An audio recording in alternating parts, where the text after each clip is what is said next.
mga kalungher, sa mapagpalang araw. So for this video mga kalungher is kakain po tayo ng turod. So ipadala po nila Rog. So ayan mga kalungher, ang favorito namin. Kasi may laman po siya na cheese.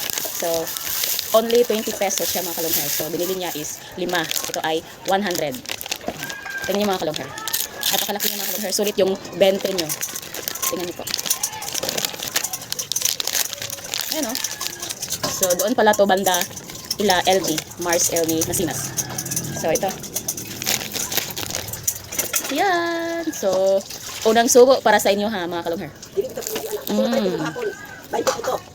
Harap. So kailangan natin mamigay sa kasama natin. Sige na, busog. Sirere, ayun sirere. Ma. So tamis ka siya mga kalungher, dili ta makadayet. So thank you for watching mga kalungher. Bye.